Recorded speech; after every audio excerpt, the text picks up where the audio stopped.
Welcome to Abiding Hysteria, the monthly podcast where women and gender-diverse people tell their health stories, both as patients and providers, to help shed some light on the role that gendered bias plays in medicine. I'm your host, Rachel Woodard. I'm a bi-disabled woman with several chronic illnesses, and that's why I do this show. To hear my story, check out episode 0. If you'd like to know about upcoming episodes and more, follow us on social media at Abiding Hysteria. For early access to episodes with bonus content such as uncut and video versions, become a patron for only $5 a month at patreon.com/abidinghysteria. Thanks for being my patrons, Mom, Logan, and Nanette. If you can't become a patron but still want to help these stories get told, remember to share the show, rate and review us on your platform of choice, or leave a comment. You can also join our Discord for free if you'd like to discuss the episodes after their release. I'll post a link to that in the show notes. As a reminder, this show is for informational purposes only and not a substitute for individual medical advice, and a strong trigger warning in this episode for chronic illness and grief. My question for you this month is, if you have chronic illness, how do you deal with the grief that comes with it? Does it bring out your creative side? This month, Rue Sparks, our first guest of season 2, is a composite of neurosis and nonsense held together by duct tape and sheer stubbornness. They are at the conjunction of queer, disabled, and neurospicy identities with a background in illustration, digital media, and book publishing. There are common themes that tie their work together: found family, grief, queerness, mental health. They live in rural Michigan town surrounded by forests on all sides so that they can opt out of humanity at will. Please help me in welcoming Rue to the show.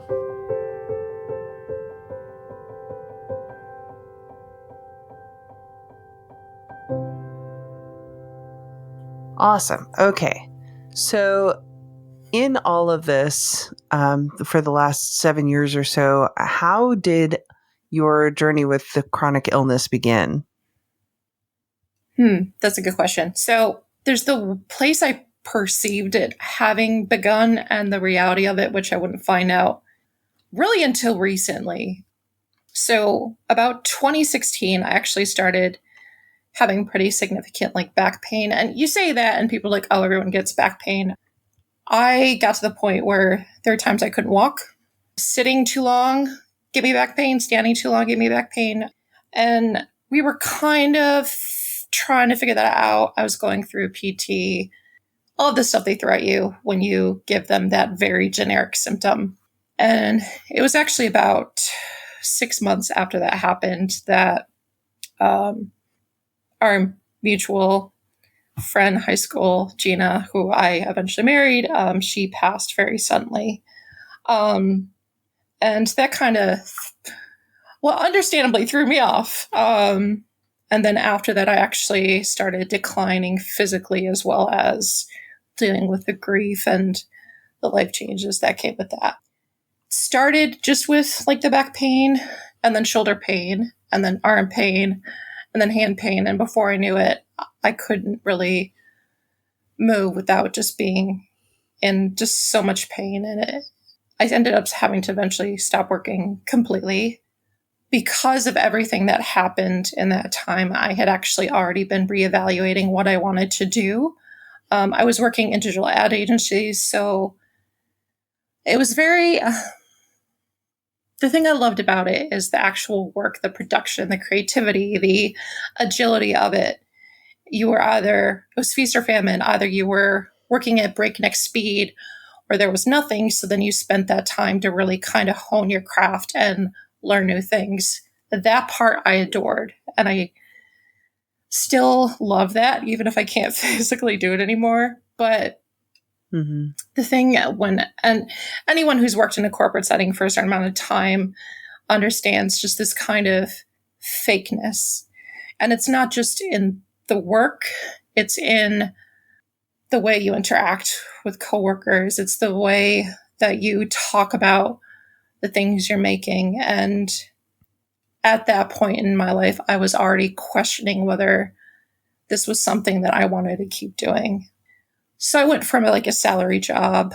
I was in my last full-time job in advertising was as an art director, so kind of directing, not just doing the production, but like the high-level stuff. And Right. I went through a series of layoffs in that job, which it's par for the course in advertising. Like a lot of people will stay in one job for like 2 years and then leave because layoffs and just mass layoffs are pretty common. So I actually pivoted to a special education paraprofessional for about a year. Yeah, I know. I had been kind of like flouncing a little bit and like, what do I want to do with myself? And I was in Denver, Colorado at the time, and they were doing these kind of career fairs where you come and you can see like what kind of things are opening. And there was a group talking about being a special education para. And I interviewed. I did get a job in Denver doing that. And it kind of, I feel like it rewired me a little bit, to be perfectly honest, because I went from this very corporate facade heavy work to this particular job was working in a high school. So the way that Denver structures their high schools is they actually have the students in the same building as the neurotypical students, but they're just kind of in their own classroom. And not to get into the personal opinions I have on that, what have you, it was nice at least for them to interact with the other students. But some of those students just really made me rethink a lot of things. I remember one of my favorite students, and I'm not going to give her name or anything like that. I would come in, I'd be like helping the students, and at some point I noticed they only had like a couple coloring pages. What they would do is they would have like a binder, and then they would make copies of them on the go as they needed them.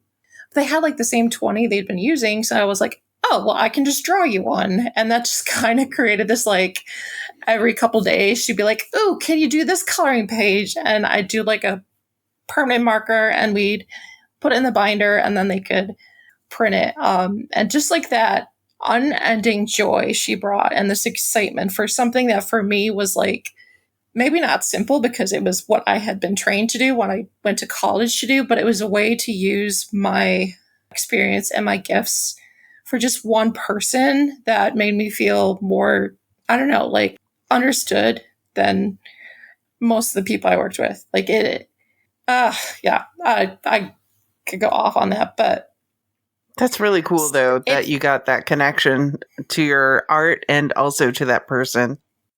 I think sometimes, especially in these corporate settings and even just in general on social media, online, we don't remember how important one person is.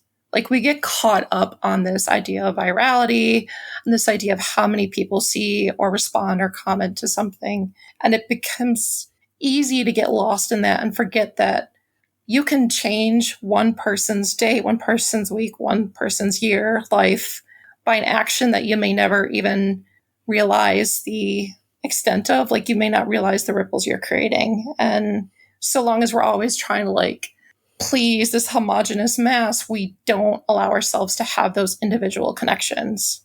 So definitely made me think. And then I probably had like 2 years where I just had to sit in bed and think on things. So, you know, as one does. The unfortunate thing is so I didn't go for it. I was just going to say, so you were in Colorado working with special ed program. Where did that go from there as far as your health goes? So I think it was about 6 months after I started working there, I had to leave, primarily because my income was not what it needed to be to sustain myself in Denver. Denver is getting more and more expensive. So, excuse me, I moved back to Michigan for a little bit. And I tried to continue working as a special education paraprofessional. And I did get hired at school. Within 3 days, I just couldn't even physically move at that point. When I was in Denver, I had thrown spaghetti at the wall to figure out what was going on. My family has a history of carpal tunnel, so that was the first thing that they looked at. Ironically, my 2 sisters and my mom had both had carpal tunnel release on both their hands that past year. So it seemed like a logical step, but it came back clean. It was extremely painful. The EMG, I think it is, they're called. Very painful, but it was clean. Right. And that was towards the beginning. Eventually, the pain spread to other places. So by the time I was in Michigan, I was in so much pain. Like even just those few days of work, I would just come home and basically try to like baby my body to kind of get to the next day. And after 3 days, I just had to finally admit that I couldn't do it. And at that point, I had stopped doing any art. I'd stopped doing any design or anything like that. And that was kind of the stuff that had always kept me passionate and kept me moving. So is one of my lowest points at that point, having to just admit that I couldn't do the things I wanted to do, but I also couldn't do the things I needed to do. So it was at that point that I ended up moving back with my parent in Indiana and then started the process to apply for disability. Gotcha. And as you know, that was just kind of the beginning. Yeah. Like that's not even starting in on the brain stuff. So yeah. So how did it transition kind of from carpal tunnel to spine to brain stuff that you went through? So while I was in Indiana, applied for disability. As it does, it took a couple of years. During that time, I was writing and publishing, and we can get into that. But a couple of years after I moved to Indiana, I started noticing some difficulty first with just focus. So it was becoming harder and harder to sit and work on things. I ended up actually pursuing an ADHD diagnosis, and they were kind of waffling from those results. Like, well, I mean, we see some issues with focus, but you don't have the history of when you were a kid having blah, blah, blah, which, to be fair, is sometimes just sexism. Like, you weren't a 10-year-old boy bouncing off the wall, so you could not have had ADHD as a kid. Okay. Yeah. But for me, it got worse and worse. And along with that, I had been dealing with some migraines in Denver. I remember one particular one was actually, unfortunately, during Denver Pride. I had met a friend down there, and I ended up having to just sit in my car with my eyes covered because the pain was so bad. I had never had a migraine that bad before. But they began to get more frequent, and then they began to get more severe. And then they started to become not just like pain or photosensitivity. I started dealing with, first was phantom smells. And I don't know if anyone is familiar with like how migraine auras are, but it isn't always a visual aura. Some people don't experience any sort of visual manifestation with migraines, but you can get kind of auras from other senses. And I would start getting this almost rotting or blood smell that wasn't there. And it would follow me around for days. And I would end up with what I thought was a migraine. My photosensitivity got worse and worse. So I would be like in a dark room a lot of the time. My attention and my focus and even my memory started to get worse and worse. And it all kind of accumulated. I had actually started working as they call it maker in residence. A library in Indiana, they have this really beautiful maker space, and they bring in like an artist twice a year to kind of make that space their own and like do some classes and workshops and just have studio time. And I was towards the tail end of that when I ended up in the ER. And at that point, I had been in and out of ERs so many times. I think anyone with chronic illness has had that experience of kind of wanting to bang your head against the wall because you're not being listened to, or if they're hearing you, they're not registering it, or they're just dismissing you. And it's a pretty typical experience, especially with ERs.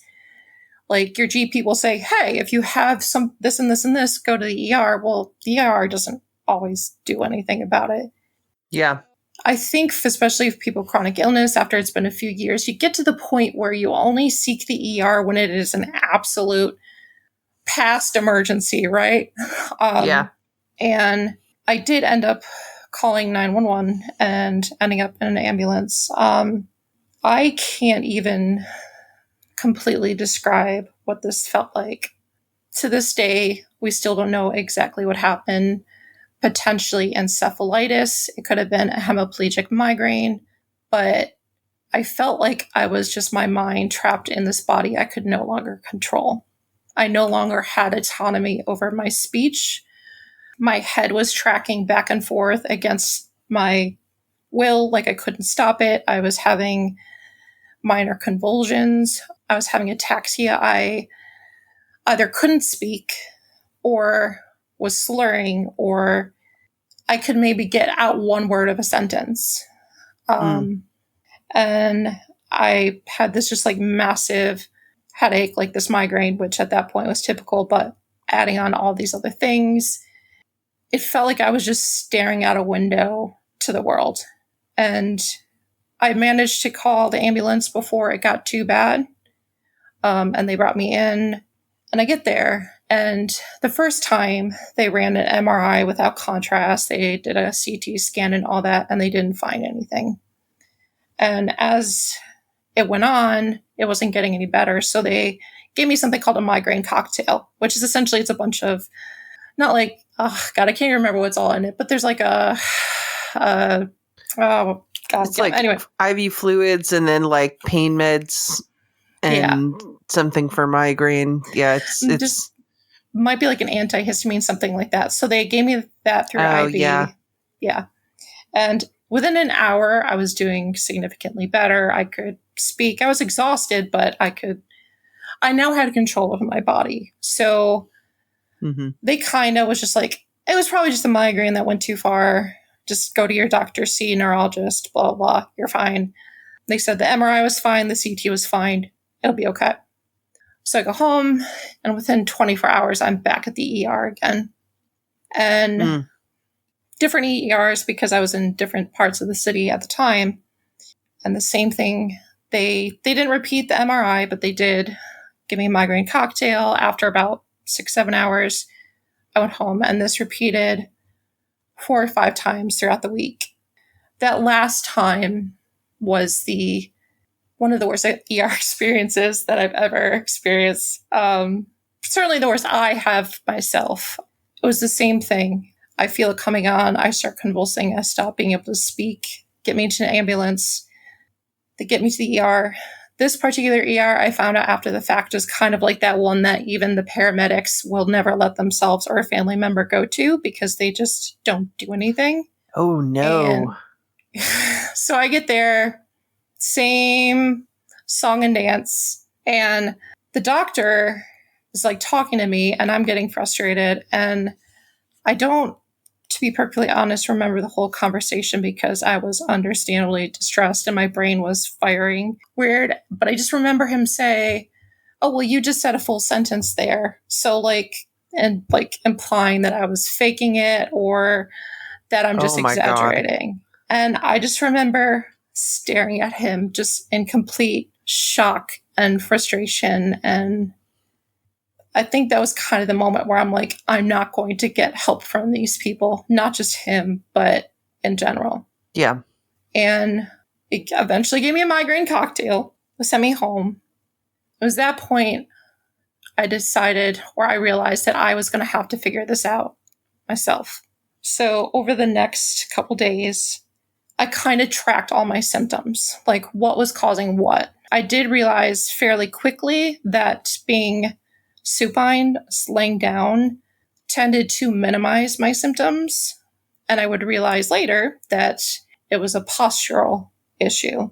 So anyone who has had a CFS leak, they kind of have had that experience of when you're sitting or you're standing, your brain was like, what the hell? Lay down. And kind of, I had a CFS leak at some point, and it felt like someone was grabbing me by the shoulders and pulling me backwards. It's that vertigo and that headache that only minimizes when you're laying down. So I figured that out fairly quickly. I realized that a lot of my symptoms were triggered by light.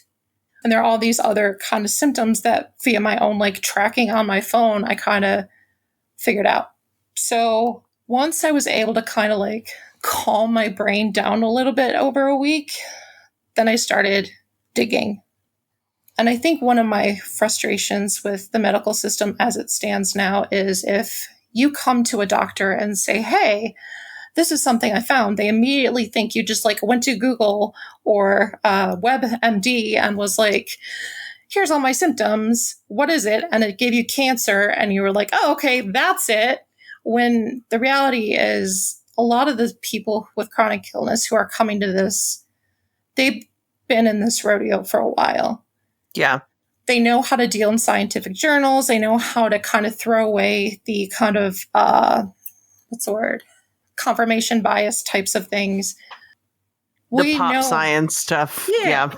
Like, we're not going to a news article that popped up that like cites some bogus study. We're digging deep in it because this is our body, right? Like, if no one else is going to figure this out, then we have to be our own first advocate. And that isn't always in the doctor's office. Yeah, for sure.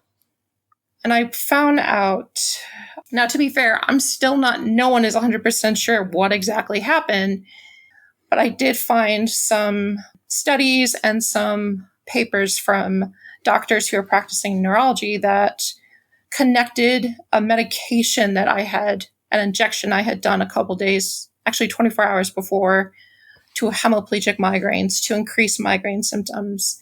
Eventually, I would find out that the particular brain malformation I had is sometimes linked to encephalitis. So there was something wrong. And what that told me is that I had to wait it out.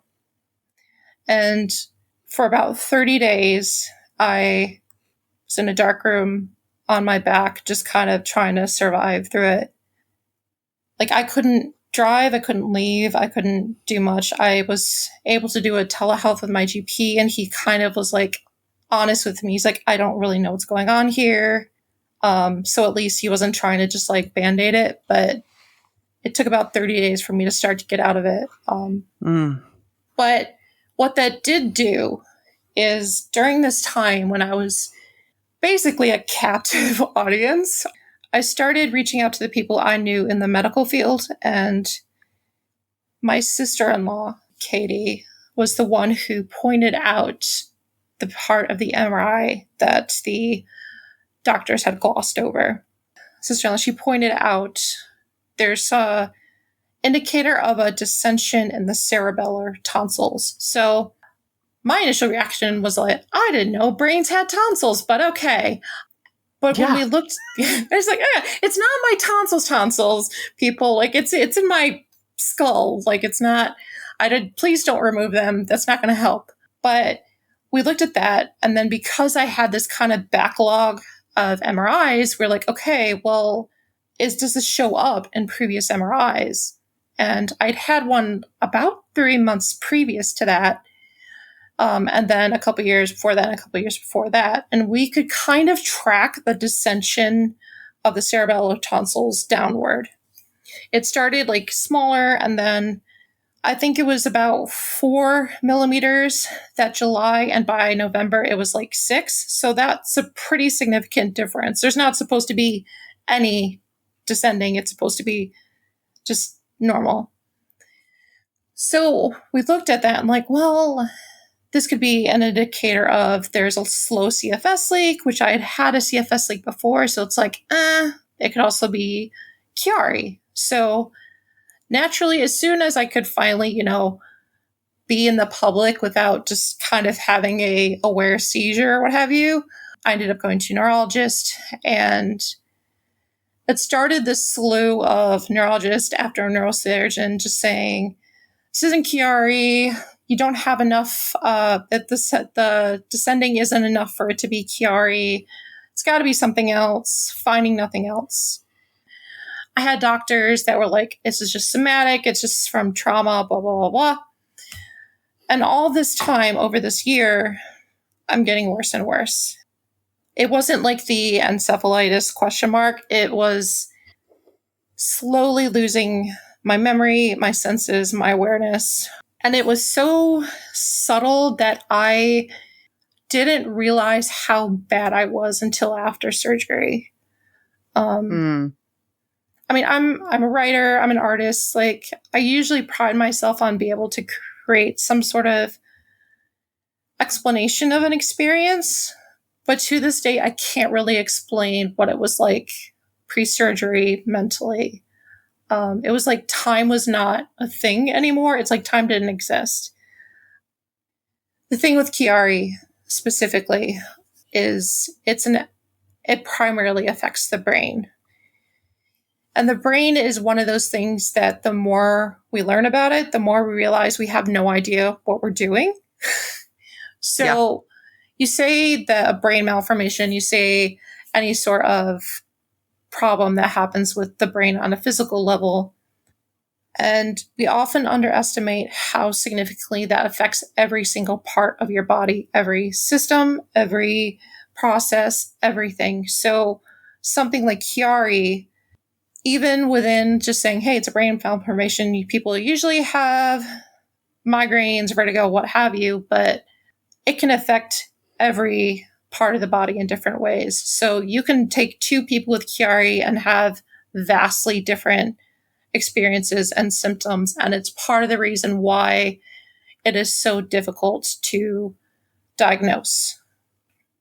But I should probably explain what the hell it is too. Like, I say Chiari and being like, even doctors are like, what? Yeah. And it's a bit ironic because, again, part of the reasons why it's so hard to diagnose is doctors have this perception that it's kind of a rare illness, but we're finding that more and more people actually have it than we originally thought. The research is showing a higher rate than we thought. And part of that is, so I mentioned the dissension into the cerebellar tonsils descending. And the way they typically diagnose Chiari is based off how far that has descended.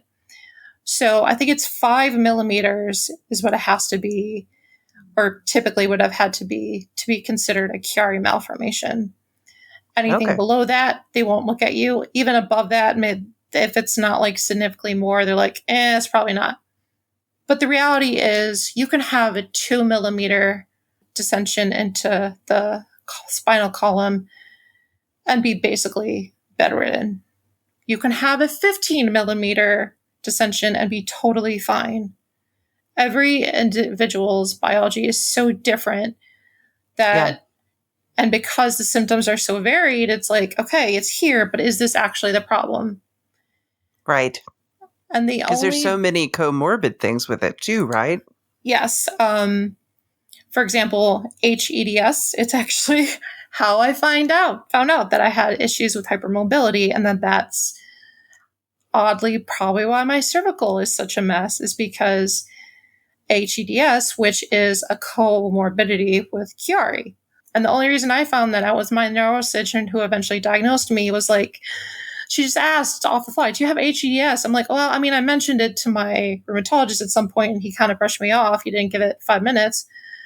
And she was like, I think you should go have it looked into, because just based off the way you're sitting, and because there's such a comorbidity with Chiari, I think that might be an issue. Now, she can't diagnose me. That's not her field, but it did lead me to eventually figuring out part of my pain issues. So it's like, yeah, it's Chiari. It's difficult largely because I sent it to you and we talked a bit about it at some point. There's like 150 different symptoms of Chiari.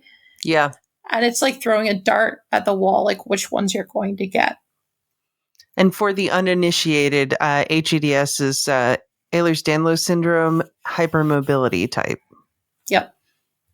And it's a bit, HEDS is in itself too a little tricky because I've gone to doctors since my surgery. They're like, you're fine. I mean, you have a couple hypermobile joints, but it's not a big deal. And then I have another doctor who's like, your spine is ridiculously hypermobile. So it's like, it's tricky. Then it's like, who do you trust? Who has the experience? Who is the expert here?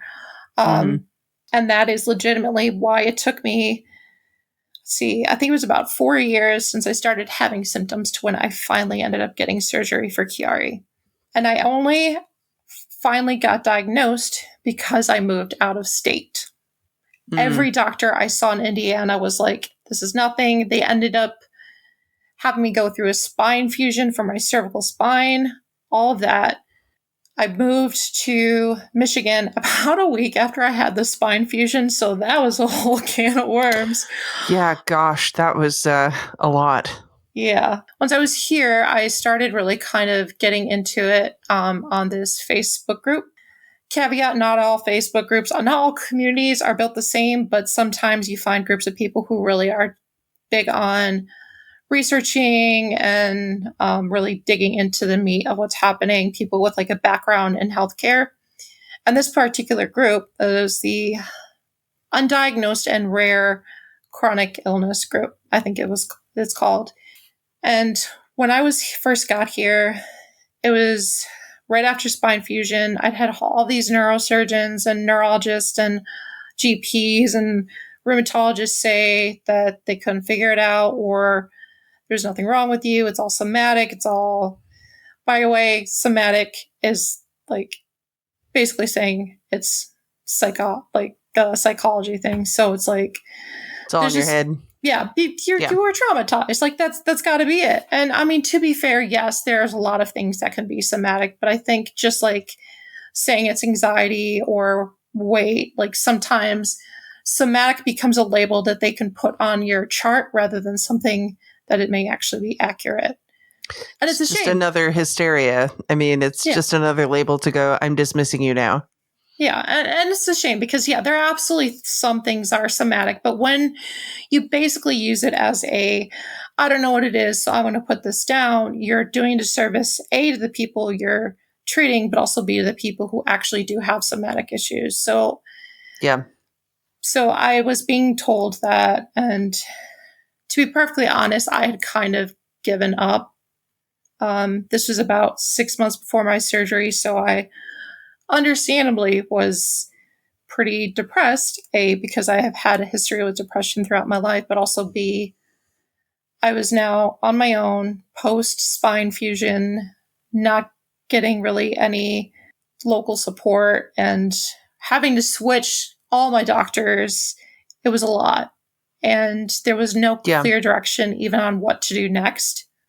And I ended up in this group, and the neat thing about this particular group, it's a private group. There's some hurdles to get through to get into it. So they're not just like getting bots and stuff, but they kind of give you a general, like they ask you, okay, what's your general history? What kind of tests have they run? Like what kind of results were you getting? What kind of specialists? Like they're not asking you to give out your social security number, but they're asking you to kind of give a timeline of what's happening. And without me mentioning it, one of the first responses was, have you looked into Chiari? And I responded, I'm like, yeah, I've looked into it a million times. I've talked to a bunch of neurologists and neurosurgeons and what have you. And they all just kind of said that that's not it. And honestly, this throwaway Facebook comment probably like saved my ass, saved my life. She's like, well, the thing with Chiari, there are only maybe a dozen experts in the country. And anyone else, pretty much anyone else who talks about it, any neurologist, what have you, they don't know what they're talking about. They really, really just don't. They're giving you an answer from a textbook that was written before we really understood what Chiari was. If you go to, there's a couple nonprofits that specifically focus on treating Chiari, and even they will only have a few surgeons in the country that they say, hey, these are recommended. My neurosurgeon, I think they're one of the only one in the Midwest. And I'm very fortunate that I happened to move about 2 hours away from her. And also that she was able to get me in with a couple months. And I remember just walking into that room, and I think people who've been trying to find an answer for so long can kind of understand the feeling of, I'm not going to get my hopes up, because it is Right. like, it is infinitely harder to gather the pieces after another failed, like another dead end, than it is to just not hope. So I go in there, and it's 2 hour drive, and it was a hot day, and I'm sitting there, and I am burying every single hope in me so deep that when she comes in, she looks at my MRIs and what have you, and she turns to me and she says, "You have Chiari." And I asked her to repeat it, because I'm like, what? Not because I didn't know what Chiari was or what that means, but because I'd been so used to being told it was nothing. Yeah. And I laugh about it because I'd rather laugh than cry about it. But I will sometimes say, you know what? All of those doctors that said it was in my head were technically right, but just because that's where my brain is. Like, it Right. was in my head, but it was because it was actually a functional problem. Yeah. It was definitely a hardware, not a software problem. Yes, like, this is not a user error. This is like your hard drive is on the fritz. Yeah. Probably the saving grace of the medical system as we have it now is that unicorns exist and they wear a doctor's coat. And Yeah.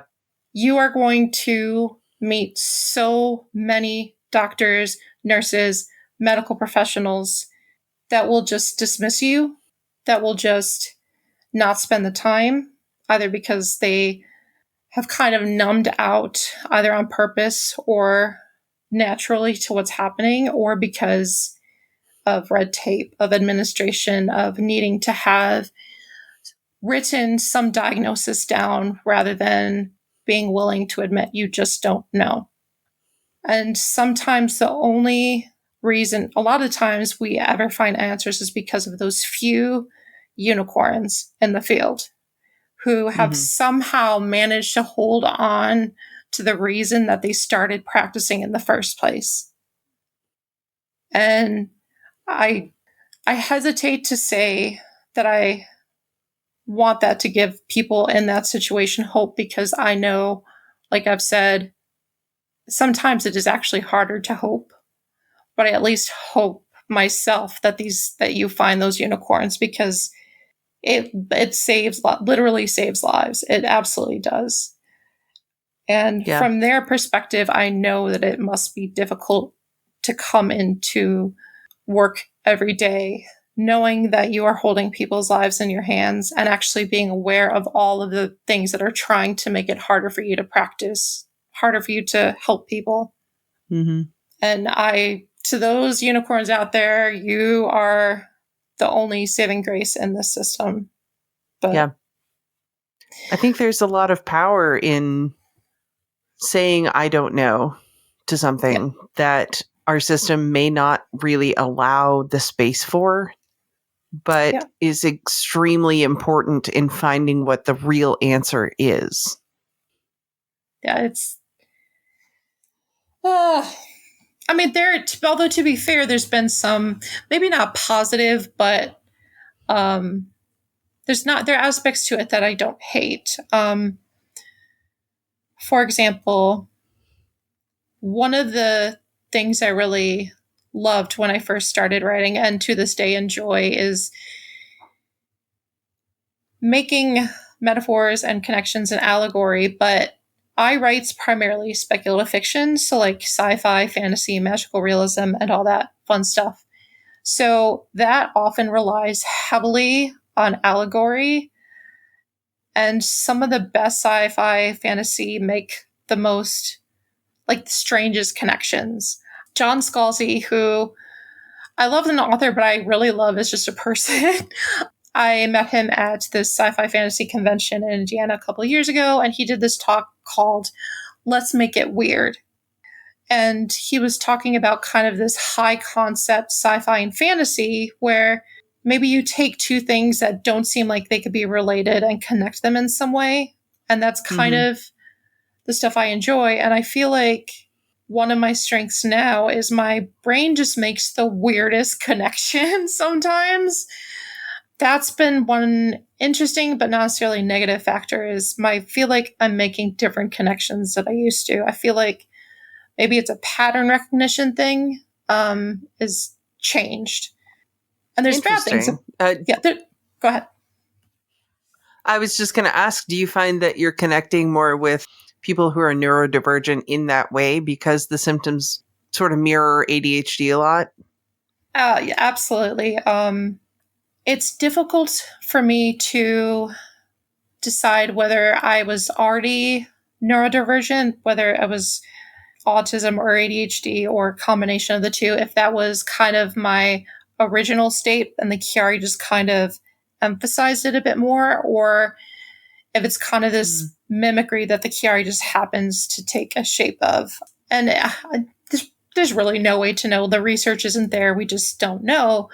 But like you said, like the trade-off is that I'm finding those spaces a lot more welcoming and understanding, and that I fit better there than more neurotypical spaces.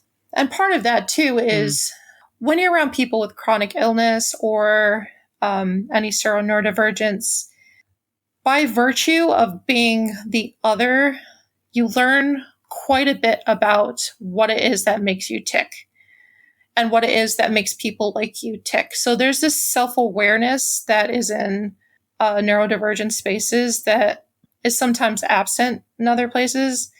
And that's something that I always really appreciate too. Let me look at my notes real quick because I feel like I am forgetting things. Ha ha ha. No, you're fine. We actually are just about having to wrap up. So if there is anything that you would like to add before we wrap up here, please go ahead. Do you want me to talk about the book real quick? Sure. Yeah. Yep. So one of my big things is using speculative sci-fi fantasy stories as kind of a way to dig into trauma, into PTSD and CPTSD and what have you. And for myself, creative endeavors have kind of always been that way to understand the things that I shy away from my own history. So there are people who can kind of approach their trauma and the suffering they've dealt with head on through like contemporary stories or historical, what have you. But I think there's a certain amount of us that need that space that sci-fi, fantasy, and what have you give us.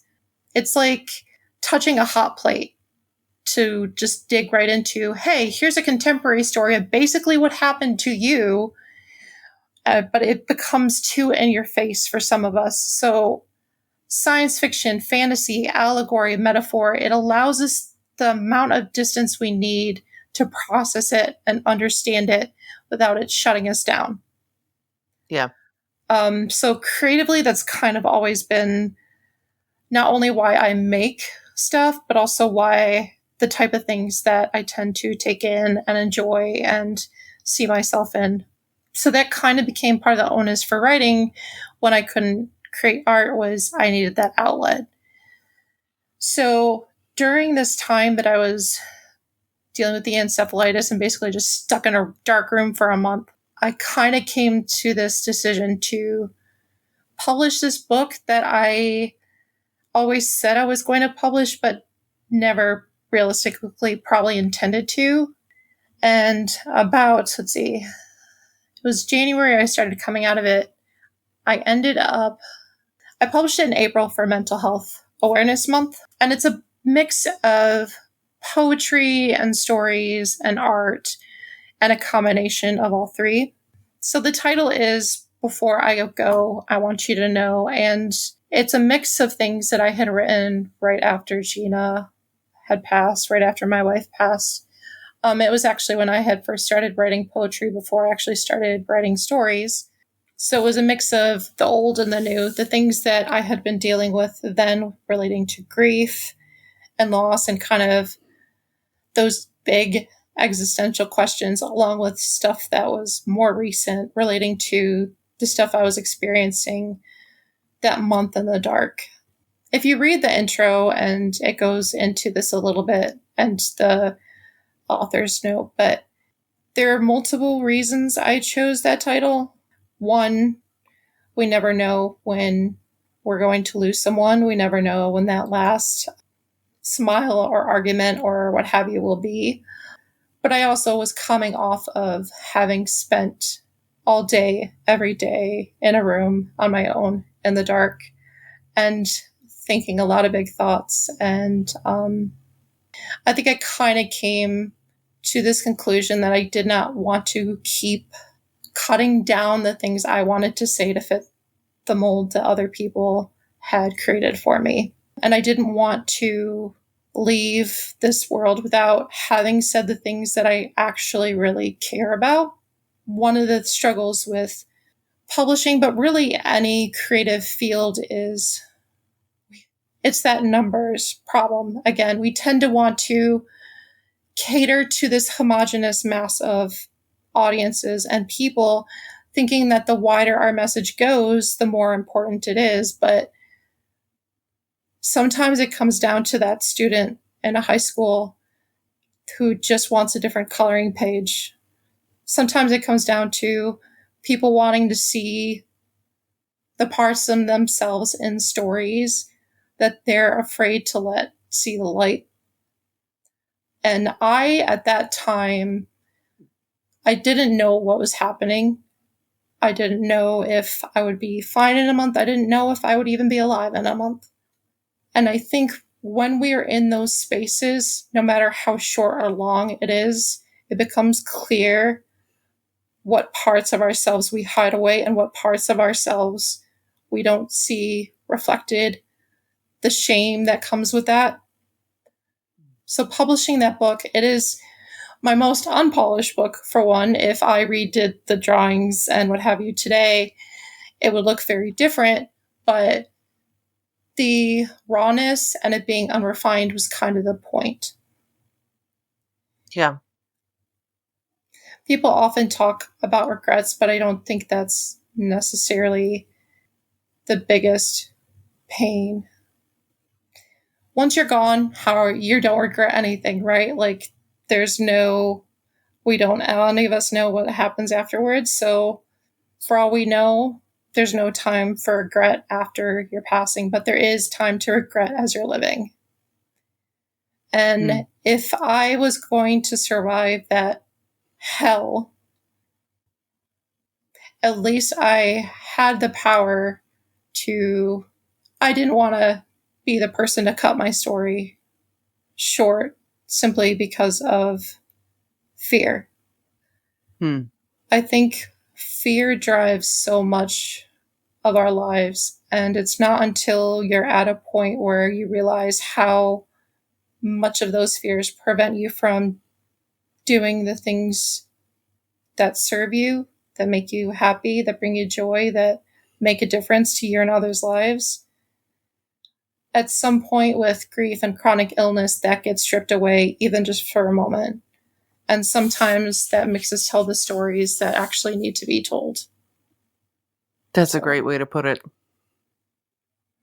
And to be fair, I don't want anyone to be in that space, right? Like, it's hell. Like, I don't want anyone to have to be to the point where they're staring at a dark wall and have so much uncertainty that you kind of get stripped bare down to the core of what you actually wanted to accomplish with your life, whether or not you did. But it's a reality for more of us than I think we let on, especially with chronic illness, especially with this mess of red tape and dismissals and uncertainty. It's uncertain already, but we kind of compound it. So I wish that no one had to live in that space. I wish that no one ever had to feel it. But those of us who have, it's like lightning.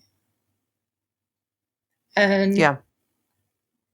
So anyway, there's a whole can of worms there. But I say some uncomfortable things that even make me a little bit uncomfortable to share in that book. But I also think it's probably the most real I've ever been. So I look forward to reading it. When is it releasing, or is it already out? So the ebook exists, and it's on Amazon, Barnes & Noble, Kobo, all those fun places. I'm in process of getting a print version done. Yeah, so when that's out, my website, any of my socials, my newsletter, what have you, I'll be posting about that. So, but the ebook for either e-reader or phone is available. Okay. Yeah, and I'll put all that info in the show notes too. Cool. Awesome. Well, thank you so much for being here. Is there anything you want to add real quick before we sign off? To anyone who's kind of in that space of uncertainty where they kind of just feel like they're butting their heads up against the wall, I'm not going to sit here and say, just keep moving on, just keep advocating, just because it's horrifying. It's terrible and it sucks. And it's okay for that to be true. It's okay for you to be feeling that way. It's okay for you to have that experience. I don't want anyone to take that feeling away from you. And at the same time, the only way that anything is going to change, that you're going to find anything, is to keep waking up tomorrow. And it's okay to feel both. It's okay to not feel like you can and to stick around by habit. So I know that's not a terribly hopeful thing, but I think sometimes we get so caught up in trying to give people hope that we don't let them feel and exist in the space that they are. So. Mm-hmm. Yeah, I really like the saying, the only way out is through, because it feels like it gives you that space too. My favorite grief book by far, and I will wholeheartedly suggest this book to anyone who's dealing with grief, even if not now, then eventually. It's Megan Devon's It's Okay to Not Be Okay. And there's one line she penned, and she's talked about it in her social spaces too. There are some things that cannot be fixed. They can only be carried. Mm. And especially... That's a great line. I mean, especially medically, like, there's only so much you can do. The only thing you can do is keep carrying it. The only thing you can do is keep trying to wake up tomorrow. And I don't necessarily call it like perseverance or hope. I call it being stubborn, for good or ill. Mm. So, yeah. I like that. Hurt, but be stubborn anyway. If you gotta live out of spite, live out of spite as long as you live. I am do what you gotta do. Stubbornness and spite, those are my caffeine, my fuel, all of it. So yeah, I actually kind of love that.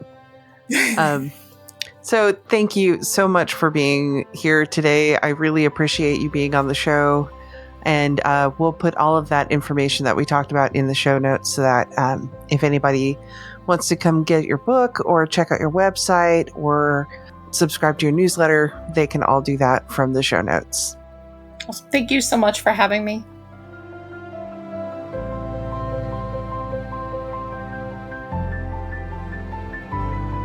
Thanks for listening to Abiding Hysteria, and thank you again to Rue Sparks for joining us this month. If this conversation has inspired you to tell your healthcare story, please reach out on social media at Abiding Hysteria or email me at abidinghysteria@gmail.com. If you'd like to support our efforts to tell these healthcare stories, become a patron today for only $5 a month.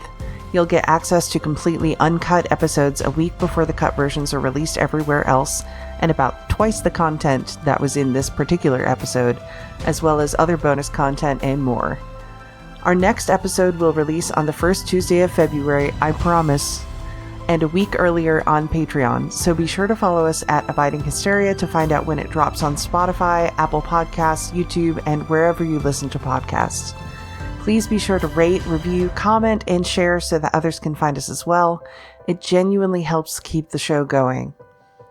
Please have a safe and peaceful rest of your January, and I will see you here again next month.